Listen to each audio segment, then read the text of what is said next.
하나님의 뜻을 이루는 기도, 주기도문 6번째 시간인데요. 하나님의 뜻을 이루는 기도, 이런 제목으로 말씀을 늘 나누려고 합니다.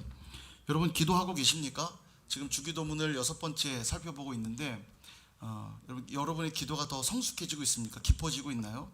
조성경 집사님 기도를 들으면서 가슴 뭉클해집니다. 교회를 향한 또 하나님의 나라가 또 이루어지기를 사모하는 그런 마음들이 가득 담겨 있는 듯해서 참 뭉클해졌는데, 우리의 기도도 그렇게 더 나아져야 돼요. 어제보다 오늘. 왜냐하면 주님을 더 알아가고 있다면 우리의 기도도 더 깊어져야 됩니다. 여러분 기도는 하고 계십니까? 여러분 집안에, 새벽에도 한번 나눴지만 여러분 집안에 거미줄이 쳐져 있다면 구경하시겠어요? 아까 이제 거미가 없어지지 않는다고 말씀해 주셨는데, 여러분 집에 거미가 살고 여기저기 구석구석 거미줄을 계속 친다면 구경하고만 보고 계시겠어요? 걷어내지 않겠습니까? 바로바로 걷어낼 텐데, 동일합니다. 우리의 교회 공동체가, 또 우리의 가정이 영적인 거미줄들이 계속 쳐져 있다면 여러분 거미줄을 걷어내야 되시지 않겠어요? 뭘로 걷어내시겠습니까? 기도해야 됩니다. 예, 하나님 말씀과 기도로 거미줄을 걷어내셔야 돼요. 그런데 영적인 거미줄이 쳐진 거 알면서도 피곤하다는 이유로, 귀찮다는 이유로, 번거롭다는 이유로, 바쁘다는 이유로, 피곤하다는 여러 가지 이유들로 그냥 거미줄을 보고만 있다면 문제가 있겠죠. 그러므로 우리가 좀 더 깨어 기도했으면 좋겠어요. 지금은 정말 기도해야 될 때인 줄 믿습니다. 늘 강조하지만 하나님 앞에 기도한 만큼 살 수 있는 거고요. 그리스도인들은 그 이상 살 수 없어요. 기도하지 않으면서 잘 살고 싶은 거 다 거짓말입니다. 기도하지 않고 어떻게 기도하지 않고 더 잘 살 수 있겠어요? 우리는 기도한 만큼 살 수 있고요. 또 하나님 앞에 살아낸 만큼 기도할 수 있는 겁니다. 이게 연결돼 있어요. 그러므로 내가 하나님 앞에 정말 더 잘 살아내기 원한다면 어떻게 하셔야 된다고요? 기도해야 돼요. 다른 게 없습니다. 기도하셔야 됩니다. 기도한 만큼 살아낼 수 있는 거거든요. 또 그렇게 기도해서 살아낸 만큼 또다시 기도할 수 있는 겁니다. 이것이 계속 톱니바퀴처럼 돌아가는 거죠. 그래서 늘 기도의 줄을 잡으실 수 있길 축복합니다.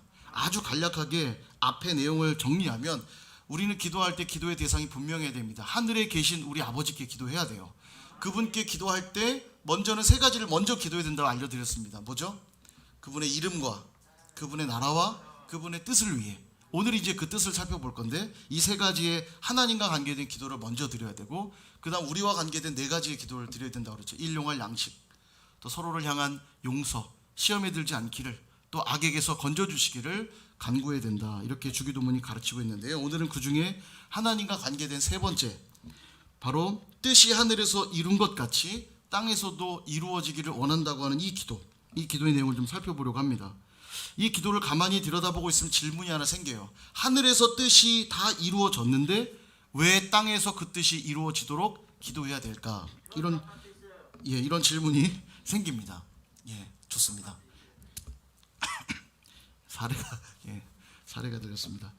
여러분 이것을 이해하기 위해 먼저 살펴봐야 될 것이 있는데요. 하나님은 세상을 창조하실 때 천상의 세계를 창조하시고 또 지상의 세계를 창조하셨습니다. 그죠? 천상의 세계는 영적인 존재들을 통해 그 영광을 드러내도록 그렇게 창조하셨어요. 천사와 같은 존재들이죠. 물론 그 중에 이제 타락천사가 등장해서 하나님이 그 타락천사를 제압하시고 여전히 그 천상의 세계를 통치하고 계시는데, 또한 창조된 세계 두 번째는 이 땅의 세계예요. 물질적 세계. 물질적 존재들을 창조하셔서 하나님의 영광을 드러내도록 그렇게 창조를 하신 거예요. 재밌는 건 하나님이 이 물질적 세계 속에 사람을 창조하셨잖아요. 흙으로 만드십니다. 그래서 물질적 존재로 지음받은 것 같지만 그 흙으로 만든 우리에게 영을 불어 넣으심으로 영적인 존재로도 창조하신 거예요. 그러니까 우리는 물질적 세계에도 속해 있으면서 천상의 세계에도 속해 있는 존재라는 거예요. 이것이 좀 재미난 특징인 거죠. 천상 세계, 영적인 존재들로 아까 말씀을 드렸다시피 영적인 존재들을 통하여서 섬김을 받으시며 하나님의 천상의 세계를 통치하시는데요. 지상 세계는 어떻게 그런 통치하시는가? 바로 하나님께서 대리자를 세우셨다는 거예요. 아담이라고 하는 하나님의 사람을 창조하셔서 그들을 대리자로 세우셔서 하나님의 통치를 이 땅에 구현하려고 하셨다는 겁니다. 그래서 여러분 우리의 존재가요 되게 엄청난 존재입니다. 엄청난 존재라는 거 아셔야 돼요. 창세기 1장 27절에서 28절에 이렇게 말씀하시잖아요. 하나님이 자기 형상 곧 하나님의 형상대로 사람을 창조하시되 남자와 여자를 창조하시고 하나님이 그들에게 복을 주시며 하나님이 그들에게 이르시되 생육하고 번성하여 땅에 충만하라. 땅을 정복하라. 바다의 물고기와 하늘의 새와 땅에 움직이는 모든 생물을 다스리라 하시니라. 이 땅을 하나님처럼 다스리라고 명령하고 있는 거예요. 누구에게요? 바로 사람들에게, 인간에게 이렇게 말씀하고 있는 겁니다. 하늘의 천사들조차도 가지지 못한 권세예요. 하나님처럼 이 땅을 다스려 보라는 거예요. 그러니까 우리가 얼마나 대단한 위치에 놓여 있는가 여러분 기억할 필요가 있습니다. 이처럼 하나님은 아담과 언약을 맺으시고 그들과 말하자면 관계를 맺으셔서 이 땅을 통치하시기를 원하셨어요. 근데 문제는 아담이 죄를 범하면서 이 관계가 깨어지게 되죠. 이 관계가 깨어지면서 하나님과의 관계만 깨어진 것이 아니라 아담이 모든 피조세계를 대표하는 자였기 때문에 모든 피조세계 또한 다 이 관계가 깨진 거예요. 죄로 인한 저주죠. 지상세계를, 다시 말하면 지상세계를 하나님의 뜻대로 온전히 통치하기가 어려워졌다는 뜻입니다. 죄로 인해서. 그래서 예수님이 이 기도가 필요하다고 지금 가르치고 계신 거예요. 하늘에서 그 뜻이 다 이루어진 것처럼 이 땅에서도 그 뜻이 이루어지도록 간구해라 말씀하는 거죠. 오늘 본문에 나오는 이 뜻이라고 하는 단어, 하나님의 뜻 할 때 이 뜻이라는 단어는 텔레마라는 단어입니다. 뗄래야 뗄 수 없는 하나님의 뜻, 이러면 안 까먹겠죠. 텔레마, 하나님의 뜻, 텔레마라는 단어예요. 이 단어의 뜻이 뭐냐면 의도, 의지, 성향, 태도, 이런 의미가 담겨 있거든요. 그러니까 하나님의 텔레마, 하나님의 뜻이라고 하면 하나님이 가지신 의도, 하나님이 가지신 의지, 하나님의 성향, 하나님의 태도, 이런 것들을 총칭하는 말이에요. 그러니까 하나님이 이 땅에서 이루어지기를 간절히 바라는 것, 그게 뭐라고요? 그게 텔레마예요. 하나님의 뜻, 이 땅에서 하나님이 이루기 원하시는, 간절히 이루어지길 원하시는 것, 그게 하나님의 뜻입니다. 성경에 보면 하나님의 다양한 의도, 하나님의 의지, 하나님의 성향, 하나님의 태도들이 다양하게 등장을 하거든요. 그러면 하나님의 여러 가지 성향과 의지와 태도들이 다양하게 등장하니까 오늘 본문에 나오는 이 텔레마라는 단어가 복수 형태로 쓰여야 맞을 것 같은데 오늘 원문을 보면 단수로 나와 있어요. 단수. 그 뜻이 하나인 것처럼 나왔다는 얘기예요. 무슨 말이냐면 성경에 이것저것 다양한 하나님의 의도와 의지와 목적들이 등장하는 것 같지만 하나님이 뜻하신 바는 딱 하나라는 거예요. 그게 뭐냐? 좀 예를 들어 드릴게요. 번제단에서 희생의 제물을 드리도록 명령하셨죠. 하나님의 뜻입니다. 누구나 다 죄인들은 하나님 앞에 그렇게 번제의 희생을 드려야 돼요. 지켜야 되죠.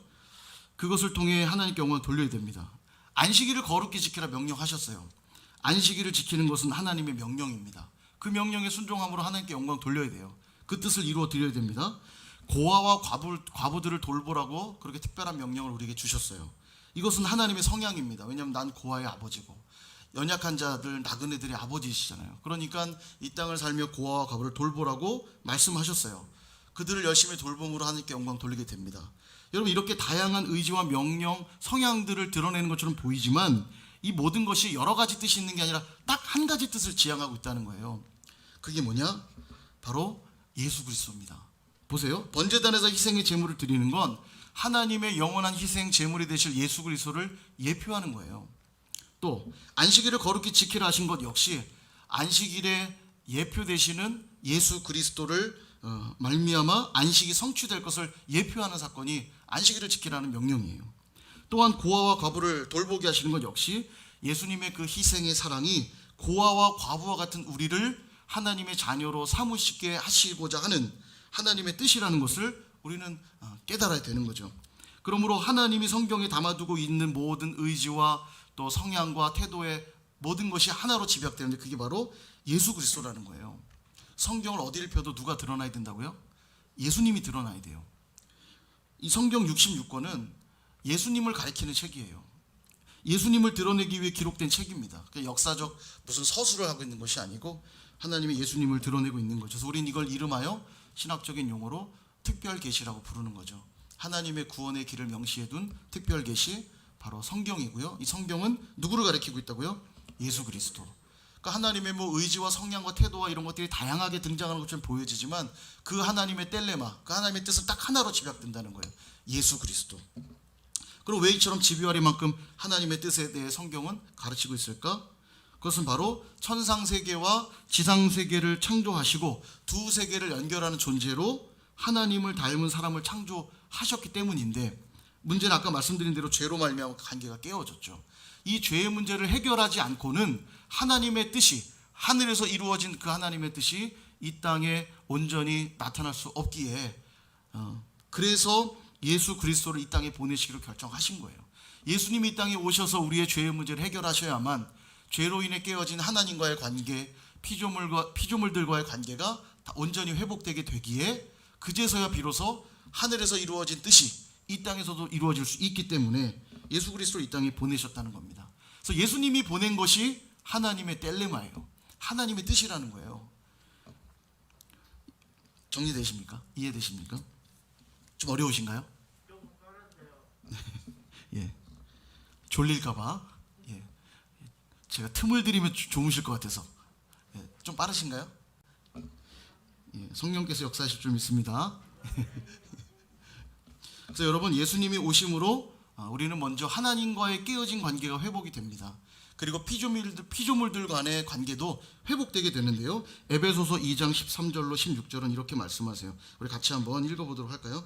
시작. 이제는 전에 멀리 있던 너희가 그리스도 예수 안에서 그리스도의 피로 가까워졌느니라.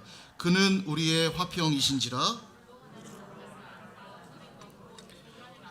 함을 자기 육체로 허시고 법조문으로 된 계명의 율법을 폐하셨으니 이는 이 둘로 자기 안에서 한 세 사람을 지어 화평하게 하시고 또 십자가로 이 둘을 한 몸으로 하나님과 화목하게 하려 하심이라. 소멸하시고. 아멘. 결국 창조의 목적대로 회복되어 하나님과 회복이 되고 또 이웃과 화목하게 되어 하나님의 뜻을 이루시기 위해 누가 필요하냐면 예수 그리스도가 필요한 거예요. 이것이 하나님의 텔레마라는 거죠. 그래서 우리는 예수님을 마음에 영접하고 그분의 말씀대로 사는 게 너무 중요합니다. 그래야 하나님의 뜻이 이 땅에 이루어지는 거예요. 여러분, 예수님을 영접하고 그분의 말씀대로 살아가기 시작할 때 우리의 정체성이 바로 하나님의 대리자들로 그렇게 나타나는 겁니다. 그럴 때 이 땅을 하나님의 나라로 세워가게 되고 하나님의 뜻을 실현해 갈 수 있는 거죠. 그러므로 오늘 혹시 이 자리에 아직도 예수님을 영접하지 못한 분이 계시다면 예수님을 꼭 영접하실 수 있기를 축복합니다. 예수님을 내 삶의 주인으로 인정하고 마음에 모셔드리는 것, 이것이 1차적인 필요예요. 이것이 이루어져야만 하나님의 뜻을 이 땅에 실현해 갈 수 있는 거죠. 근데 여러분, 이 영접이란 의미를 좀 더 잘 생각해 보셔야 되는데, 영접이란 말은 마음에 모셔드리는 것만이 아니라 모셔드리고 그분을 대접하는 것, 이게 영접의 사전적인 의미예요. 모셔드림과 대접하는 것까지입니다. 예를 들어 높으신 분이 저희 집에 초청이 된 거예요. 오신 거예요. 저희가 영접한 거죠. 저희 집에 들어오십시오. 그러고 끝나는 게 아니라 들어온 다음에는 그분을 영접했으니 그분이 하는 어떤 이야기든 잘 새겨 듣지 않겠어요? 제가 목이 마르니 물을 좀 주십시오 라고 하면 떠다 드십시오 이렇게 말 안 할 거 아니에요. 모셔다 놓고 당신이 주인입니까? 어다 이래라 저래라 명령합니까? 이렇게 말하지 않을 거 아닙니까? 그리고 물을 떠다 주지 않습니까? 이게 영접의 의미라는 거예요. 집안에 들여다 놓은 것만 영접이 아니라 들여다 놓고 어떤 이야기를 하든 예라고 하며 그를 극진히 섬기는 것까지가 영접이에요. 그러니까 예수님을 영접한다는 것은 마음에 모셔드리는 것뿐만 아니라 그분이 내 인생의 주인이 되셨기에 그분이 어떤 말씀을 하시든 예라고 하며 그분의 뜻대로 따라 사는 것까지를 포함하는 거예요. 그러므로 이미 예수님을 영접했다는 분들도 이 부분들을 다시 한번 좀 점검하는 시간들을 삼으셨으면 좋겠어요. 혹시 아직도 내 삶의 주도권을 예수님께 내어드리지 못한 것은 없는지, 그분이 내 삶의 주인이라고 입술로는 고백하지만 아직도 내 삶의 어떤 영역에선 내가 주인되어 내가 통치하려고 하고 있지는 않는지, 이것들을 살펴보셔야 돼요. 그것까지도 내어드릴 때 어떤 일이 벌어집니까? 하늘에서 이루어진 뜻이 이 땅에서도 이루어지게 되는 거예요. 주님의 통치가 실현되니까요. 이게 중요한 거죠. 자, 이제 하나님의 뜻이 무엇인지 명확하게 확인을 하셨으니까 어떻게 그럼 그 뜻을 이루어 갈 것인가를 좀 살펴봐야 되겠죠.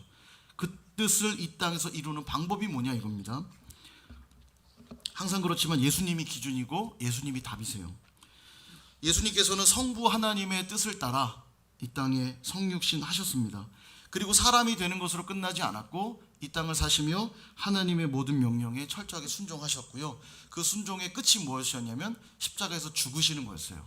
철저하게 십자가에 죽으시는 것으로 하나님의 뜻을 이루어 내셨죠. 이것이 얼마나 힘든 일이었는지 예수님은 감람산에서 이런 기도도 드립니다. 누가복음 22장 42절, 이르시되 아버지여, 만일 아버지의 뜻이거든 이 잔을 내게서 옮기시옵소서. 그러나 내 원대로 마시옵고 아버지의 원대로 되기를 원하나이다 하시니, 십자가에 죽는 고통이 너무 컸지만 그것이 하나님 아버지의 뜻이었기에 끝까지 그 뜻에 철저히 순종하기 위해서 그렇게 간절히 기도하고 계셨던 거죠.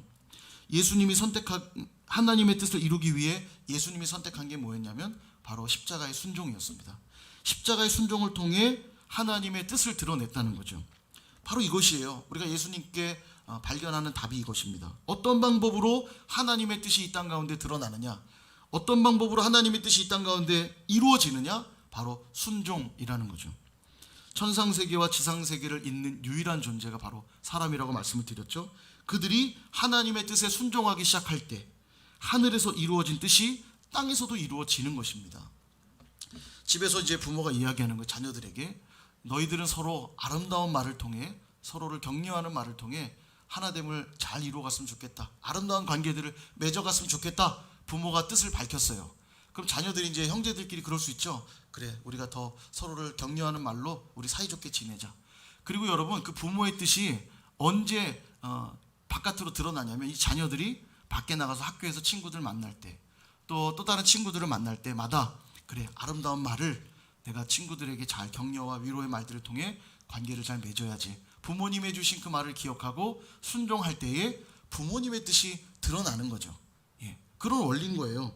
하나님이 주신 그 말씀대로 철저하게 순종하기 시작할 때 하늘에서 이루어진 그 뜻이 우리를 통해 이 땅 가운데 드러나게 된다는 겁니다. 그래서 여러분, 하나님의 뜻은 뭐 성공하는 방법으로, 또 부와 명예로, 힘이나 권력으로 이루어지는 것이 아니에요. 혹시 내가 높은 자리에 올라가서 내가 오늘도 하나님의 뜻을 이루리라 말하는 분들이 있다면 하나님의 뜻을 사실 조금 잘못 알고 계신 겁니다. 하나님의 뜻은 그렇게 드러나지 않고 무엇을 통해만 드러난다고요? 십자가의 순종을 통해서만 드러나는 것이에요. 다른 방법으로 드러나는 것이 아닙니다. 그래서 그 십자가에서 내 자존심이 철저하게 죽어야 되고요, 내 욕심이 죽어야 되고, 내 정욕이 죽어야 돼요. 그래야 하나님의 뜻이 드러나는 것입니다. 여전히 십자가 위에서 내 자존심을 자꾸 드러내고, 내 욕심이 자꾸 드러나고, 내 정욕이 드러나는 이상은 하나님의 뜻이 나타나지 않겠죠. 섬김을 받으려고 하기보다 섬기려 할 때 그 뜻이 드러나는 거고요, 사랑을 받으려고 하기보다 사랑할 때 그 뜻이 드러나는 거고요, 더 가지려고 하기보다 더 나눌 때 하나님의 뜻이 드러난다는 것입니다. 저와 여러분은 그렇게 기도하고 있습니까?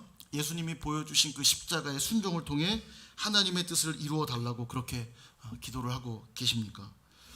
하나님 우리에게 물으시는 듯해요. 내 뜻이 하늘에서 이루어진 것 같이 이 땅에서도 그 뜻이 이루어지도록 그렇게 살고 있느냐?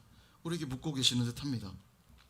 사랑하는 여러분, 내 생각, 또 내 마음, 내 말과 내 행동들, 또 내가 하는 모든 일들이 그렇게 십자가의 순종을 통과할 때만 하나님의 뜻이 이루어진다는 사실을 꼭 기억하실 수 있기를 바랍니다. 근데 여기서 끝나서 안 돼요.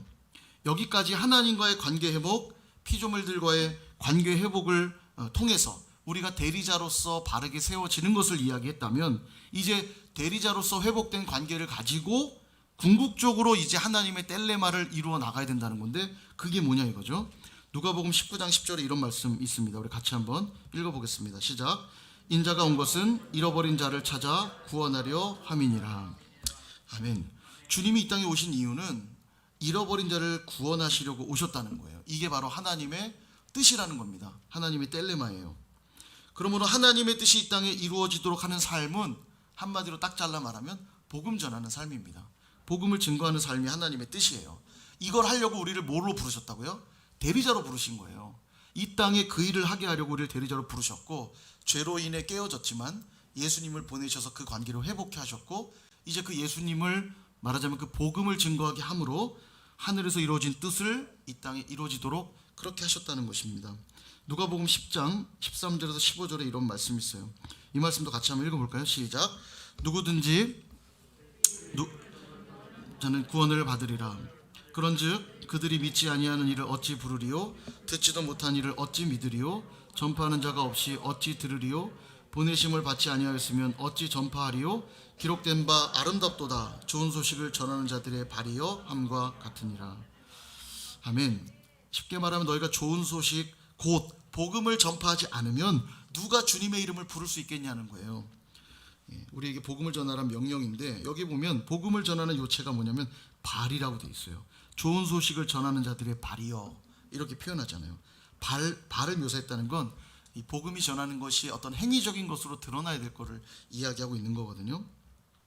그래서 빌립보서 1장 5절에서 6절도 이런 말씀이 있어요. 너희가 첫날부터 이제까지 복음을 위한 일에 참여하고 있기 때문이라. 너희 안에서 착한 일을 시작하신 이가 그리스도 예수의 날까지 이루실 줄을 우리는 확신하노라. 여러분, 이걸 믿으셔야 돼요. 구원을 얻게 하는 일은 우리가 할 수 있는 일은 아닙니다. 우리가 할 수 있는 일은 복음을 전하는 일이에요. 이 복음을 전하기만 하면 구원을 얻게 하는 일은 하나님이 하시는 영역이죠. 근데 하나님 약속하고 계세요. 반드시 내가 그리스도 예수의 날까지 이룰 것이다. 여러분, 이 사실을 믿는다면 우리는 뭐 해야 된다고요? 복음을 전하는 일을 해야 돼요. 그렇죠. 하나님이 이 일들을 끝까지 쉬지 않고 하신다는 약속을 하셨기 때문에 우리는 복음을 전하는 일들을 해야 된다는 것입니다. 구원을 받는가 받지 못하는가는 우리의 영역은 아니지만 복음을 전하는 일은 바로 우리의 영역인 거예요. 이것이 하나님의 뜻이라고 말씀하고 있는 겁니다. 이게 믿어진다면 가깝게는 우리의 가정, 또 우리의 직장, 또 우리의 학교, 또 이 지역 사회에 복음을 들고 나가야 될 것이고요. 좀 더 멀게는 이 나라와 민족, 또 열방을 향해 우리는 복음을 들고 나가야 되는 것이 마땅하다는 것입니다. 이것이야말로 깨어진 모든 관계의 총체적 회복이라고 말할 수 있다는 거죠. 하나님의 뜻이 하늘에서 다 이루어졌죠. 이 말은 뭘 의미하냐면 하나님의 뜻이 미치지 않는 곳이 없다, 이런 뜻이에요. 하나님의 뜻은 이 땅의 모든 곳에 드러날 수밖에 없다고 말하는 거죠. 복음이 전파되지 않아도 되는 곳은 없다는 뜻과 동일한 말이에요. 그래서 어디는 복음을 전하고 어디는 전하지 않아도 되는 곳이 구분할 수 없다는 거죠. 우리 사회를 보십시오. 정치, 경제, 교육, 문화, 예술, 국방, 의료, 법조, 가정, 미디어, 종교, 그 어느 것 영역 하나 다 들여다보면 총체적 난국입니다. 어렵지 않은 영역이 다 없어요. 여러분, 그래서 이 모든 사회 영역들을 두고 우리는 중보할 필요가 있어요. 예수님의 복음이 들어갈 수 있도록 기도할 필요가 있다는 겁니다. 그곳에 우리 그리스도인들이 또한 진출하여서 복음의 빛을 드러내는 것이 하나님의 뜻, 하나님의 텔레마라는 거예요. 복음이 전해지지 않아도 되는 곳은 없으니까요. 어디라도 다 복음이 전파돼야 되니까요. 특별히 오늘 이 자리에 나온 우리 청소년, 청년들, 우리 미래 세대들은 꼭 기억하셔야 돼요. 우리 기독 청년, 기독 청소년들은 이러한 하나님의 꿈을 꾸셔야 됩니다. 하나님 나로 이 모든 영역에서 하나님의 뜻을 이루어가는 하나님의 사람이 되게 해달라고 이 꿈을 꾸셔야 돼요. 정치에도 진출하시고 경제에도 진출하시고 요즘 30대 당대표로 굉장히 핫한 뉴스들을 자주 보죠. 우리 젊은이들이 요즘에 사회적인 영향력을 참 많이 주고 있는 걸 보게 됩니다. 우리 청소년들, 기독 청소년, 기독 청년들이 그런 큰 하나님의 꿈들을 품었으면 좋겠어요. 정치에도 진출하고 경제, 교육, 예술, 문화, 의료, 국방, 미디어, 종교 모든 영역에 다 진출을 하셔야 됩니다. 여러분에게 주신 은사와 재능이 뭔지 살피시고 꿈을 꾸세요. 하나님 나로 하늘에서 이루신 그 뜻을 이 땅에서 이룰 수 있도록 나를 사용하여 주십시오. 꿈을 꾸셔야 되는 거죠. 이제 말씀을 정리하려고 합니다. 사랑하는 여러분, 예수 그리스도로 말미암아 저와 여러분들에게 이미 하나님은 풍성한 은혜를 부어주셨습니다. 믿으십니까? 이 은혜를 주셨다는 것, 이 은혜를 허락하셨다는 건 뭐냐면 이 땅에 우리가 대리자로 부름받았다는 뜻과 같은 말이에요. 하나님의 대리자가 됐다는 뜻입니다. 이제는 나를 위해 살지 않고요, 나를 구원하신 하나님을 위해 사는 것이에요. 여러분, 만약 이 땅에서 박수와 갈채를 받으며 칭송받는 삶을 산다고 해도 하나님의 뜻을 이루는 것과 아무 관계가 없다면 여러분, 그 사람은 아무것도 아닙니다. 그러나 아주 특별한 것들이 내게 없다 해도 하나님이 창조하신 세계의 한 모퉁이에서 그분의 뜻을 이루며 기도하며 그렇게 살아가고 있다면 그는 하나님 앞에서 큰 자라는 사실을 기억하시기를 바랍니다. 하나님의 뜻이 예수 그리스도로 말미암아 나타난 바 되었다는 사실을 꼭 기억하시고 날마다 그분을 붙들고 그분만 의지하며 살아가시기를 바랍니다. 그리고 이미 임했지만 아직 완성되지 않은 그 하나님 나라 백성들로서 하나님의 뜻을 이 땅에 온전히 드러내기 위해 십자가의 순종을 이루시고 또 깨어 기도하며 복음을 전파하는 저와 여러분들 모두가 되시기를 주님의 이름으로 축원드립니다.